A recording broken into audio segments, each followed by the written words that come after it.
Do what thou will be the whole piece of law.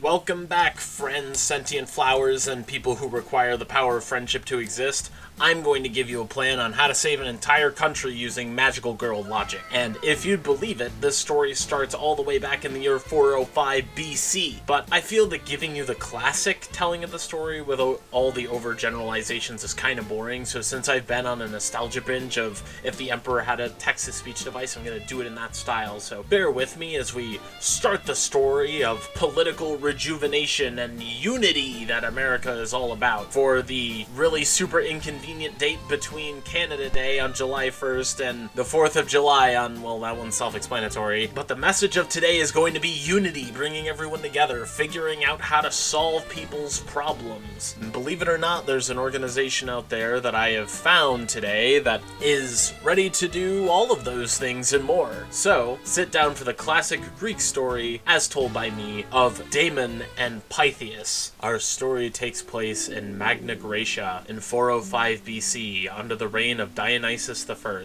Thou, Pythias, has run afoul of my super fair and totally not irrationally cruel rule, although it was handed down to me through history from people who hated me, so take that for what it's worth. So, because of whatever you have done to me, I sentence you to die by sword through the chest in a marsh nearby. Well, that really puts a hole in my plans. I really wanted to go home and arrange things with my family, so I was wondering if, oh fair and balanced ruler, who has accused me of even I don't know, if you would allow me to go and tell my wife and children they'll have to grow up on food stamps, I would kindly allow you to go ahead with your execution. Well, I'm sure they'll be fine without such guidance. I can't have you running away. I shall take his place, so he can go set his affairs in order, and you may treat me as you would treat him. Well, that sounds cool. I mean, my executioners still get to keep their jobs, and I don't have to rent out my dungeons to those creepy Italians down the street, because remember, we are in Magna Graecia after all. Take him away. You sure he's gonna come back? Yep. Are you sure? Yep. Alright, Damon. The day's here, and your so-called friend hasn't come, so we gotta take you out into the marshes and stab you. So, since he's not here, it's, nothing personal. Just gotta do our jobs. He's been hindered beyond his control. It really doesn't bother me if I must die in this place in his stead, for it will not be under his fault that I die. Okay, Damon, you are being sentenced to death in the place of Pythias of Greece, who has run afoul of the totally fair rule of our leader, who has been accused of being a tyrant and taking inspiration from Draco of Athens for his legal policy. But anyway, you are sentenced to be stabbed through the heart until dead. Please continue with the punishment. I have returned! I knew it! My face was never shaken. Let's go be roommates. Can I join? No!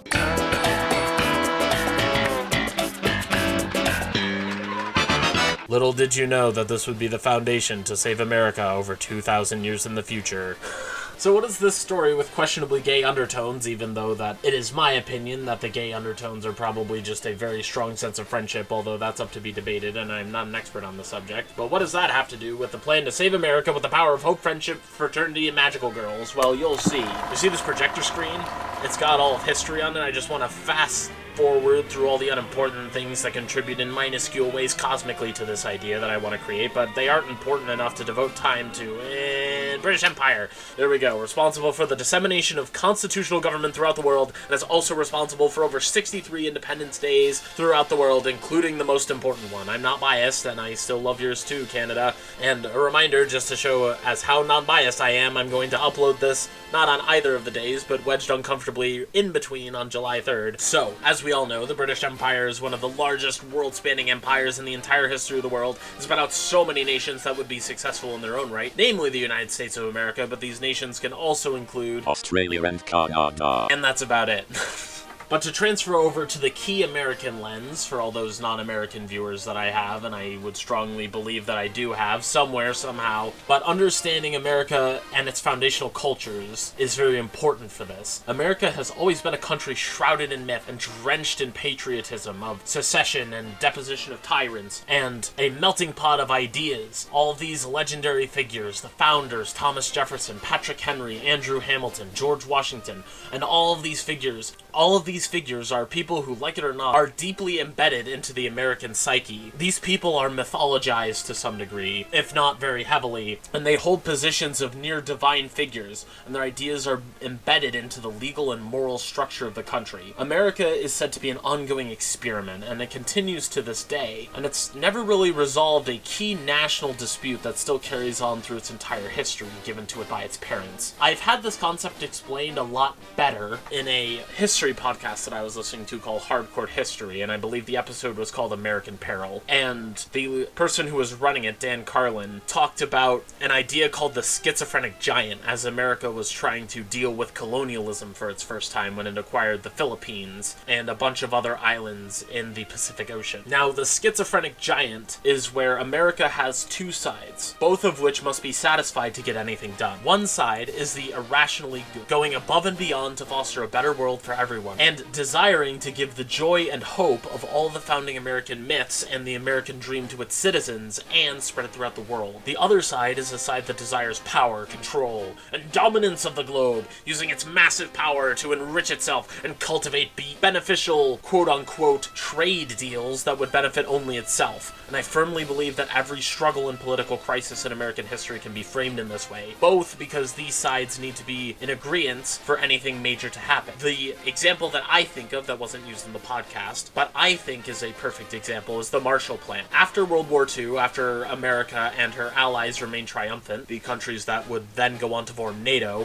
funneled a massive amount of reconstruction money to the tune of $13.3 billion, which might not sound like a lot today, but if I scale it to today's money, it's around $145 billion. This was done out of a sense of good for wanting to repair every country affected by the Second World War. This was money coming out of America's pocket to fix the rest of the world, even if America was seeking to better the lives of anyone regardless of the side they were on. However, this also came with the second aspect of the giant's head, which allowed an unprecedented level of American access to Europe, as well as the ability to bend countries to their will to get any aid money, because this was not with no strings attached. The Americans required conditions for the money to be met, and, depending on how it flowed, you may or may not believe that they were genuinely willing to help the Soviets and the Eastern Bloc countries, as they set out to give them money in the first place, however the Soviets rejected them. Whether you believe that if Stalin and the Eastern Bloc had accepted, America would have actually given them the money is up for debate, but given that it didn't happen, I don't really want to consider it as an outcome. But the Marshall Plan satisfied both sides of the giant's head. It gives money because it is irrationally good, but that money comes with attachments and the ability to forward America's position in the world. Therefore, it happened. Now, to get to the point and how all this myth and gold-bordered Americanism get to the whole saving the country with the power of friendship thing, is because it all seems like pie in the sky at the moment, you know, work and pray, live on hay. I love that song. So, I'm gonna tarnish this little gold-bordered Americanism and everyone holding hands and singing Kumbaya. And I just want to say, the Civil War happened. It was about slavery and states' rights to own slaves, yada yada, everyone knows. But before this, there was a man who was not ignorant to the civil rights issues and division in the country, and someone who felt deep griefs and lamentations, seeing events like Bleeding Kansas, assassinations and assaults, and watching family turn on family and brother fight brother. This grief also ran deeper than merely the human losses or the human rights violations, and it ran into the grief of the loss over the unity and the collapsing of the American idea and that the country may never recover. He lamented, "I'm tired of all this escalating political violence, Grandpa. That's too damn bad." And he said, "Why won't anyone do something?" As he watched the country descend into darkness, and figured that he was somebody and that he could do something. So, he wrote the founding ideas for what he wanted to see in the country, things like friendship, brotherly love, charity, love of country, obedience to the law, benevolence, you know, honor and fidelite type of stuff. He then promptly did nothing with his ideas for 6 years, and after the Civil War had ended, his life had very much changed. He had moved to DC and was working as a mid-level clerk. He had met a bunch of like-minded individuals that he began to call his friends, and they encouraged him to act on those ideas that he had written down all those years ago, and he had kept in a small keepsake box. He wanted to eschew the desire for power and dominance and live up to the American myths of old, embracing the good of the American giant. And so, in 1864, with a group of his closest friends on 914 East Street Northwest, ironically where the J. Edgar Hoover building is today, which that's a whole nother sort of American division, but just a little bit ironic. Justus Rathbone would give his speech and found the Knights of Pythias. Oh, like that's just like the guy in the beginning, whoa! However, this organization had a rough start. They had to close their original lodge the year it was founded, and they struggled to gain membership numbers. However, their message of post-Civil War unity and brotherly love was the key to the group getting initial exposure, and another thing that contributed to their success is that in the year of 1869, the group was noticed by President Abraham Lincoln himself, leading to the Senate officially chartering the organization, and this was also the first organization to be officially chartered by the United States government. This led to the organization seeing a massive uptick in 1869 to 50,000 members, and doubling in membership by 1874 to 100,000 members. However, at a time when it should have been sunshine, lollipops, and rainbows, the Knights would lose their founder after a dispute over black Americans being able to join, resigning after voting with the majority 24-12 to ban them from forming their own lodge. However, this would change in 1880 when this small group of black Americans would found their own splinter order of the Knights of Pythias, but would quickly be subsumed when the main organization thought they just didn't have the balls to do it, along with a smaller female order that had formed amongst this time, which contributed to their message of unity, inclusion, and hope for the future. But what do these people do? Do they just sit around all day and dream about the future while probably taking some illicit substances to hallucinate a better life for themselves? Is it esoteric knowledge or some massive grand idea? Well, actually, it's a lot simpler than that. They help people. They're a group of volunteers, and their entry requirements are extremely lenient, requiring you only be over 18 years old and swear on an oath that makes sure you'll effectively remain loyal to your mother country, swearing that you aren't a fascist or a communist or you want to overthrow the government or anything like that. However, it's not just a United States organization. It is now a global organization having operations in the Philippines and some other smaller nations. If you ever talk to a member of the Knights, they will usually list what the group does and ask if you, the person talking to them, are available to help in any coordinated volunteer events. Now, this being an old organization and having a peak membership of only 100,000, they must have petered out at some point by now, having peaked in 1874. However, that's not true. They still exist today and are still looking for new members, especially reaching out in 2019. Their reasoning for trying to renew their membership numbers being that there's a growing amount of division today, and living in America, I'm sure you can feel it. And the unity that the Knights are selling may help, and there's over 50,000 of them, and if you make it to the rank of Knight, you get a ceremonial sword. So, I don't know, 500 likes on this video and I'll join the Knights of Pythias, how about that? Oh yeah, given that today, everyone's saying, I'm tired of the escalating political violence, Grandpa! Well, that's too damn bad.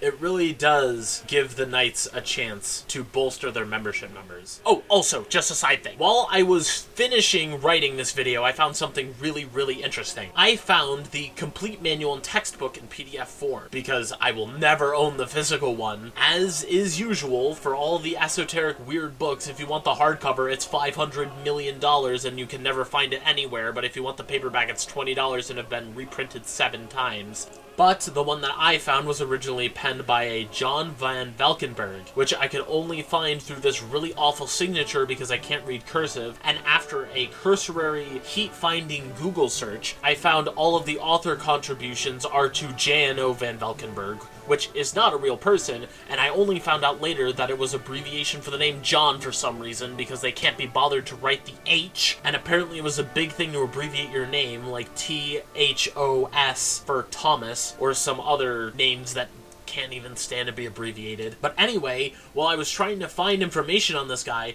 I found out that the Van Valkenburg family is apparently a pretty storied family that gets their own website and merchandise, and also has people with some of the worst posture in the entire universe, only seconded by the Persona 5 NPCs that you see walking around in the subway. Anyway, why is this guy important? Well, John Van Valkenburg was responsible for writing the 3rd and definitive edition of the Knight's Manual and Textbook, which is the one that you can find in circulation today, once again in paperback for only about $20. $20. The original founder, as much as they venerate Julius Rathbone, was never much of an ambitious person, which fits his character almost to the T. He really just wanted to help people, and he wasn't really concerned about running the organization, which was a contributing factor as to why he left early on. These people who came after him wanted to ensure the organizational structure of the Knights remained intact, and John Van Valkenburg wrote the best edition on the founding knowledge of those who came after Justus Rathbone. He was just an everyman from Canada who moved to Iowa, but became a person who wrote the book on volunteering, ascending to the highest position, being in the organization for less than 10 years, which is what the American dream is, right? The American dream is that you can come to this country with $0 in your pocket and still find success. And as much as people like to say that it's dead, I'm going to stand firm and say that I still fully believe that it is possible. Anyone who makes it on YouTube is a tantamount example to it, and there are still so many opportunities to make your way in America, even if everything sucks. You can't let yourself get weighed down by those who want to drag you down. If you want to be successful and you want to make it, you can do so,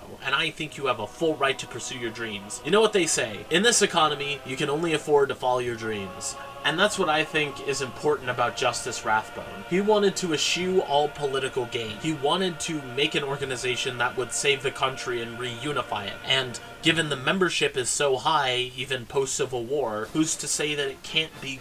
Let's make the Knights of Pythias great again! No. Who's to say the Knights can't foster the unity they did back in Civil War times? I don't know how you believe the country will go, but if we can foster the unity that the Knights have without a second Civil War, I think that would be preferable to everyone involved. So if this sounds like an organization for you, I will leave a link in the description. I'm not endorsing this organization, however, I do think that they're a force for good, and there could be worse organizations to join if you wanted to devote your time to something. I believe they meet every week, and if this video gets enough attention, I'll join and do a deeper dive onto it. I mean, this honestly just seems like a fraternal order that is stripped of the occultism. Like, I interviewed for a Freemason lodge one time, and I was just kind of turned off by the occultism. It seemed like a boy club with occultism attached, and I think the Knights have got a good thing going when it comes to being an organization that wants to help people without occultism attached, and I think that's a good thing. I apologize if this video is a bit lower quality or a bit more scatterbrained than usual. I wanted to do another one of those big videos that I have a lot of time to do, but also I was preparing to travel to a convention for this weekend, so I have a bit less time to make the video. But I want to thank you for watching anyways. If you are a knight, please let me know how things are in the order, and if you have a ceremonial sword and if it's good quality. I love swords and things such as, but I don't want to ramble. I know I've been accused of rambling many a time, and the new scripting is meant to keep that in check, but I really do like to go off and just yap sometimes. So I appreciate you sticking around. I hope you like, comment, and subscribe, and follow my advice. In this economy, you can really only afford to follow your dreams, and that's what I'm doing. And I'm having a great time, so you should too. If I inspired you, let me know. Peace. See you 2 weeks from now.